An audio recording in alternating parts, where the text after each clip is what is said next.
कालू कौवे को भूख लगी हुई थी। कालू कौवा उड़ता हुआ रानो चिड़िया के घर के पास आकर बैठ जाता है। वो इधर उधर देखता है। अभी तक चिड़िया लौट कर नहीं आई। चिड़िया के घर में बारिशों के लिए जमा किया हुआ दाना चुरा कर खाता हूँ और अपना पेट भरता हूँ। कालू कौवा ये सोचकर रानो चिड़िया के घर में जाता है। वो घर में जाकर रसोई में देखता है और फिर ऊपर शेल्फ पर चिड़िया का रखा हुआ दाना उसे नजर आता है। कौवा झट से छलांग लगाकर शेल्फ पर बैठ जाता है और मजे मजे से चिड़िया का दाना खाने लगता है। गुड़िया और कुकू बेटा, आप ये अनाज की टोकरी लेकर घर जाओ और मैं मीठा फल ढूंढ कर लाती हूँ। मम्मा जल्दी आना, आसमान पर बादल छा रहे हैं, ऐसा ना हो कि बारिश शुरू हो जाए। कुकू बेटा बहन के साथ ही रहना, मैं जल्दी लौट कर आऊंगी। मम्मा चिड़िया मीठा फल लेने आगे चली जाती है और दोनों बच्चे वापस घर को उड़ते हैं। कालू कौवा आधा दाना खा लेता है और बाकी का आधा दाना उठाकर वहाँ से भाग जाता है। गुड़िया और कुकू जब अपने घर पहुँचते हैं तो अपने घर में जमा किया हुआ दाना ना देखकर एक दूसरे से कहते हैं, कुकू भाई वहाँ शेल्फ पर जो दाना था वो कहाँ गया? इतना सारा दाना मैंने तो नहीं खाया, शायद कोई चोर चुरा कर ले गया है। हमें जल्दी से मम्मा को बुला कर लाना चाहिए। गुड़िया अपने घर से निकली ही थी कि बारिश शुरू हो जाती है। गुड़िया वापस घर में आ जाती है। कुकू भाई बाहर तो बारिश शुरू हो गई है, मम्मा भी घर लौटकर आने ही वाली होंगी। चिड़िया चिड़िया यहाँ आ जाओ, बारिश रुकेगी तो चली जाना। अपने घर की खिड़की से तोता चिड़िया को आवाज देता है। नहीं तोते भाई, मुझे जाना है, मेरे बच्चे घर में अकेले हैं। लेकिन मम्मा चिड़िया तेजी से उड़ती हुई वहाँ से गुजर जाती है।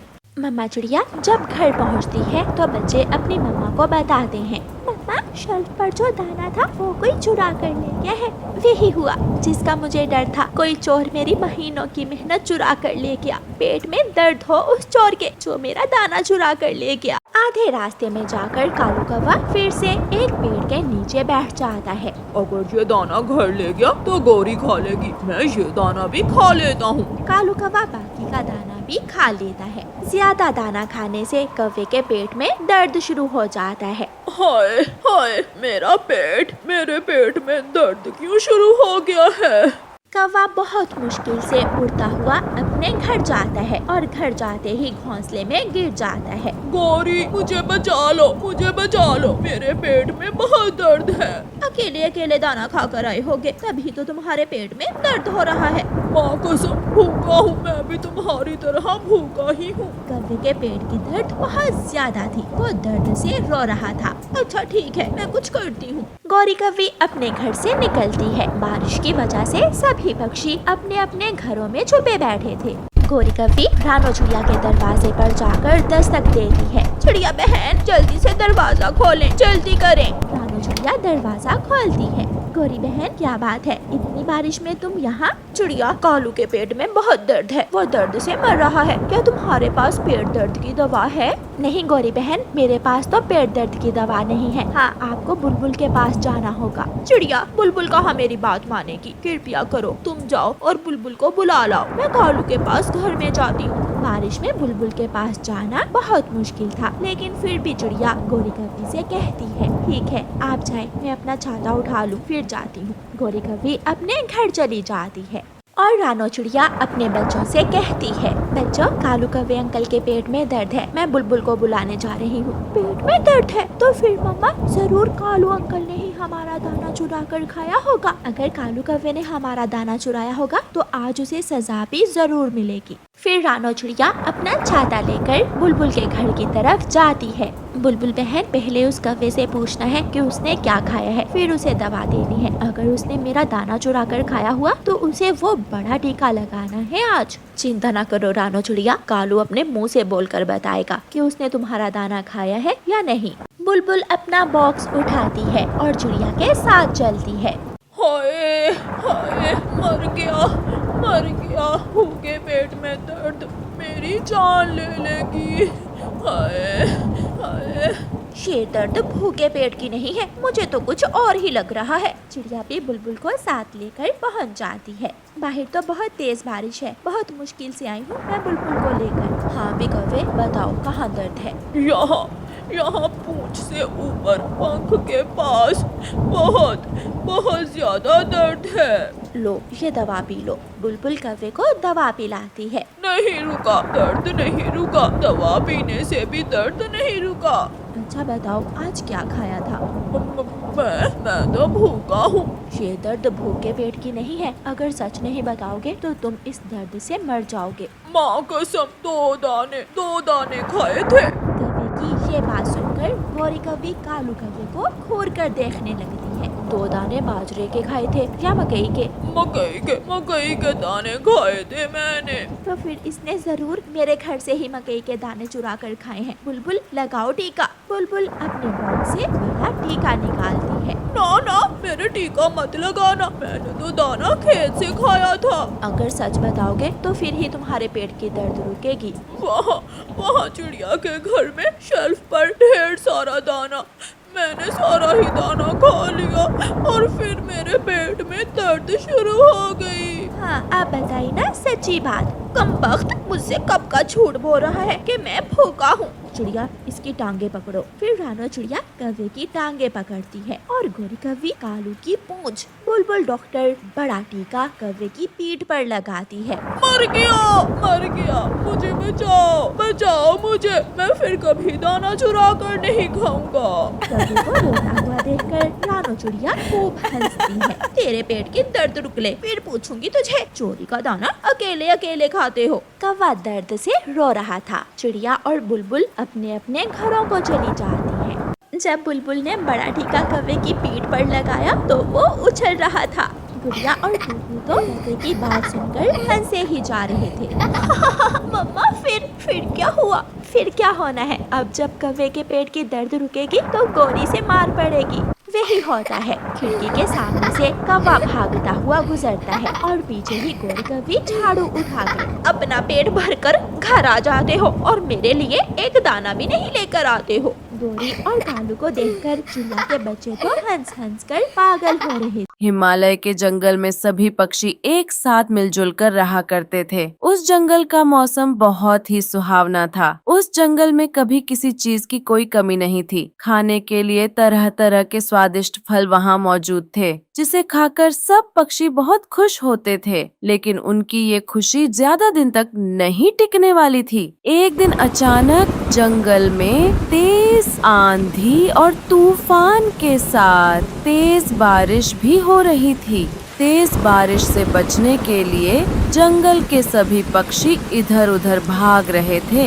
इसी भाग दौड़ में उसी जंगल में रहने वाली लाडो चिड़िया का बेटा कुकू चिड़ा अपनी माँ लाडो से बिछड़ जाता है और वो रोता हुआ अपनी माँ को ढूंढने लगता है। वहीं लाडो चिड़िया अपने बेटे को आवाज देती है। कुकू बेटा, कहाँ हो तुम? क्या तुम्हें अपनी मम्मा की आवाज़ सुनाई दे रही है? एक बार मुझे आवाज़ दो। हे भगवान, मेरा बच्चा कहाँ है? वो आवाज़ भी नहीं दे रहा है। ना जाने इस आंधी तूफान में वो मुझसे बिछड़कर कहाँ चला गया। अब मैं उसको कहाँ ढूंढूं? फिर लाडो चिड़िया अपने बेटे को ढूंढती हुई हरिया तोते के घर जाती है। तोते भैया, अरे ओह तोते भैया, दरवाजा खोलिए। क्या आपने मेरे बेटे कुकू को देखा है? वो तेज तूफान और बारिश की वजह से मुझसे बिछड़ गया है। मैंने उसे बहुत ढूंढने की कोशिश की, लेकिन वो मुझे अभी तक नहीं मिला। अगर आपने मेरे बेटे को देखा है तो मुझे बता दीजिए। आपकी बड़ी मेहरबानी होगी मेरे ऊपर। उसकी ये सब बातें सुनकर हरिया तोता लाडो चिड़िया से कहता है, अरे लाडो बहन, मैंने आपके बेटे कुकू को नहीं देखा है और आप मेरी बात मानो तो आप अपने घर वापस चली जाओ। तुम देख तो रही हो कितनी तेज बारिश हो रही है, मौसम बहुत खराब है, इसलिए आप जल्दी से कहीं छुप जाओ और मुझे लगता है कुकू खुद वापस आ जाएगा जब बारिश रुकेगी। हरिया तोता की बात सुनकर लाडो चिड़िया चुपचाप वहाँ से चली जाती है। थोड़ी देर बाद बारिश रुक जाती है, तूफान थम जाता है, पर कुकू चिड़ा का कहीं कोई अता पता नहीं था। लाडो चिड़िया का रो रो कर बुरा हाल हो रहा था। उधर कुकू चिड़ा हवा के साथ उड़ता हुई इंसानों की बस्ती में पहुँच जाता है, जहाँ पर एक बच्चा कुकू को देखकर अपने पापा से कहता है, पापा, वो देखिए कितना प्यारा चिड़िया का बच्चा है। पापा, मुझे वो चिड़िया का बच्चा किसी भी हाल में चाहिए, आप मुझे ला कर दो। अरे बेटे तू रोता क्यों है? मैं अभी उस चिड़िया के बच्चे को पकड़ कर लाता हूँ। ये कहकर फिर इंसान कुकू चिड़ा को पकड़कर अपने घर के पिंजरे में कैद कर लेता है। वहीं दूसरी तरफ लाडो चिड़िया अपने बेटे के गम में अपना सुध-बुध खो चुकी थी। लाडो चिड़िया, इस तरह बुत बनी बैठी रहोगी तो कुकू चिड़ा को कैसे ढूंढोगी? इसलिए खाना खा लो। मुझे नहीं खाना, बस कहीं से भी मेरे बेटे को ला दे कालू भैया। ना जाने मेरे बेटे ने कुछ खाया होगा या नहीं, पता नहीं वो किस हाल में होगा। समय बीतने लगा, 2 महीने गुजर गए। अचानक एक दिन कालू कौवे ने लाडो चिड़िया को बताया, लाडो बहन, मैंने इंसान के घर से कुकू की आवाज सुनी है। आप एक बार जाकर देखे तो सही, कहीं वो कुकू तो नहीं। हो सकता है ऊपर वाले ने आपकी दुआ सुन ली हो। इतना सुनते ही लाडो चिड़िया के शरीर में जान आ गई। कालू भैया, जल्दी से मुझे वहाँ लेकर चले जहाँ आपने मेरे बेटे की आवाज सुनी थी। फिर कालू कौवा लाडो चिड़िया को अपने साथ इंसानों की बस्ती में ले जाता है।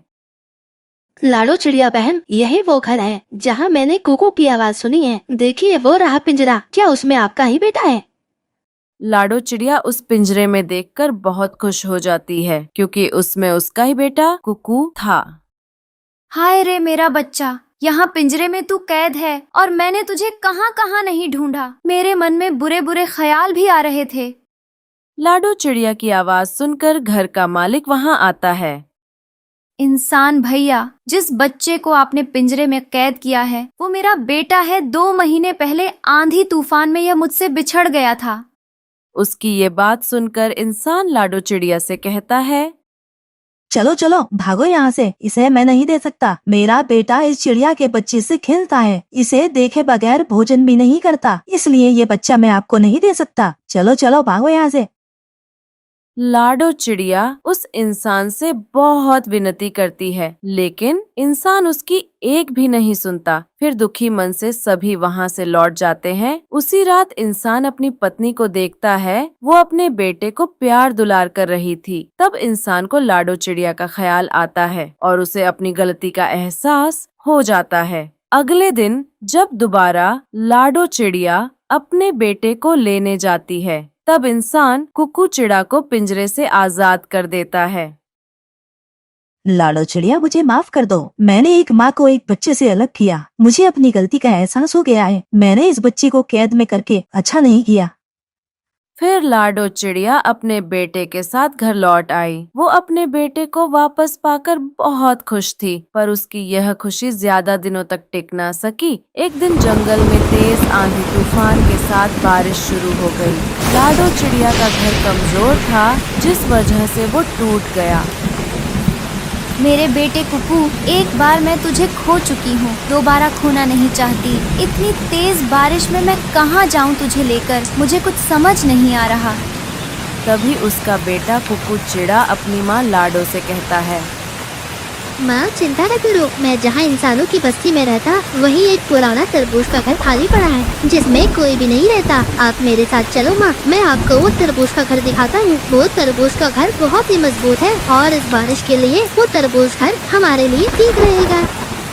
ये सुनकर लाडो चिड़िया बहुत खुश हो जाती है। फिर वो अपने बेटे कुकू के साथ वहाँ जाती है। सचमुच वहाँ एक पुराना तरबूज का घर बना हुआ था। कुकू बेटा, ये तरबूज का घर वाकई में बहुत अच्छा है। इस घर में बारिश का पानी बिल्कुल भी अंदर नहीं आएगा। ये तो तूने बहुत अच्छा घर बताया है बेटा। फिर लाडो चिड़िया अपने बेटे कुकू के साथ तरबूज के घर के अंदर आसरा लेती है। तरबूज घर के अंदर बारिश का पानी जरा भी नहीं आ रहा था। फिर लाडो चिड़िया सुकून के साथ अपने बेटे के साथ विशाल तरबूज के घर में रहने लगती है।